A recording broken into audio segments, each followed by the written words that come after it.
My name is John Connell, and I've been living in New Hampshire for the better part of a decade. The interesting thing in my story is that I was going to move to New Hampshire for many years before the Free State Project existed. I fell in love with New Hampshire as a boy or a young man and promised myself that eventually I would come here. Before I got here, the Free State Project was formed, and I thought, oh, icing on the cake, like-minded folks coming together, same kind of reasons I wanted to come here. This property just hit the market. I heard that it was being offered to the town for nothing. This church has existed for over 200 years, 213 years at the time. So here I am in Grafton.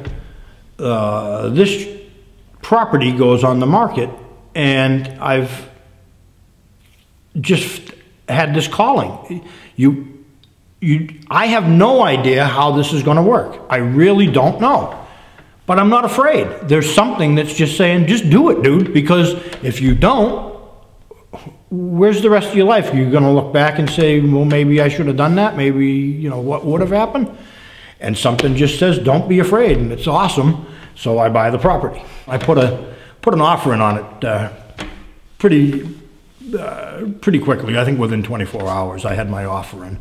And I didn't involve any lawyers or banks, which is outside the norm. One of the selectmen who likes to act friendly, somebody said, well, he's friendly with you freedom people when he's with you guys, but not so much when he's not.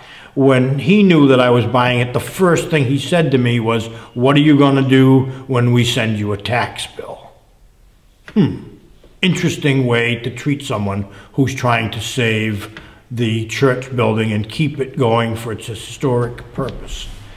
What are you going to do when we send you a tax bill? I said, you don't tax churches, do you? And he looked at me like, oh boy, I guess because this guy's a freedom guy that he's buying it just to avoid taxes. My answer to that is there's other ways to avoid taxes. I wouldn't buy a church and live in a church to try to be funny and tricky and all that. There's other ways to do it. Long story short, the town is sending me tax bills. I have submitted paperwork which tells them that this is a church and I am claiming religious exemption. We have freedom of religion in this country, supposedly. We don't need the government to tell us which one is they accept and which ones they do not. They want me to be a 501c3, which would mean I'd be incorporated under the Internal Revenue Service, whom I have no interest in communicating with. I didn't think that being an LLC was as offensive as it turns out it is to me. I looked at that as a possibility. To be an LLC, you are getting the government's permission to exist, and you are putting the Secretary of State as the head of your LLC. The Secretary of State becomes the supervisor. This church was not created by the government. This church is God's church, not the government's church. I cannot and will not do the things that the government is demanding that I do in order for them to accept that this is a church. They have an easy target now because they know my principles and they know that I cannot and will not budge. They will be coming to steal this church eventually. I can promise only one thing. This will not be violence coming from inside this church. Ain't gonna happen. So I feel like the mission with the Peaceful Assembly Church is to foster peace as prescribed by God.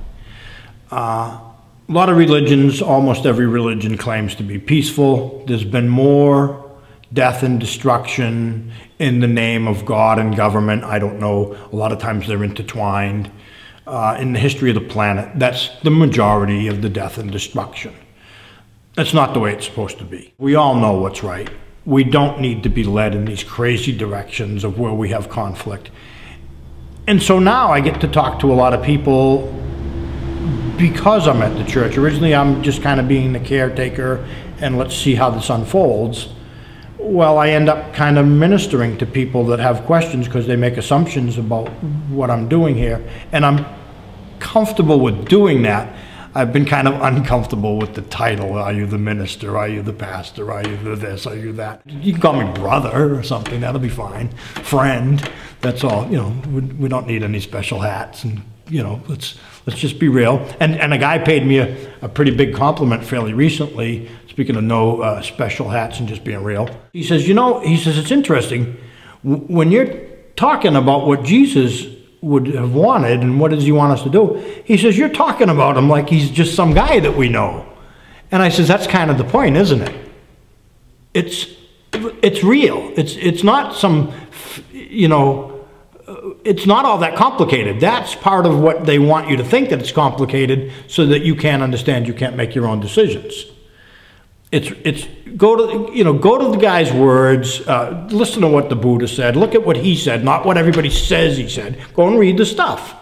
You know, go and read what, sometimes when I look at the Bible, I think, why don't we just go to the red letter stuff and then we'll know what Jesus is talking about instead of what everybody else has to say about what he said. Bottom line is, as we all know, you treat other people as you want to be treated. One of the things that I've tried to find and help people with is to let them know that there are a lot of things where you're on the right track, but there's a few people, for example, they'll be against international war. And that's, you know, I appreciate that because that's where there's a lot of death and destruction on a large scale. But where does it start? It starts inside of us. And I said, but you're okay with being at war with your neighbor. And that's not good because we don't interact with these leaders all around the world and we don't get to make those decisions. The decisions we get to make are one-on-one generally. How do we interact with the guy across the street, the gal up the road, the person that cuts us off in traffic? How do we just be nice? Forgiveness has been a big part of my life for 30 years. I've been studying it, and I think that's one of the key pieces to compassion, and that leads to peace. People can find us. They can stop by. We're right in the center of Grafton. You can't miss it. The place kind of looks like a big church, right on Route 4. We have a website, which I'm not a big computer guy, peacefulassemblychurch.org. New Hampshire Underground has a thread you can find on the forum there. I have a challenge. Everybody who's fighting to solve their problems, try something different for 10 days and just try forgiveness.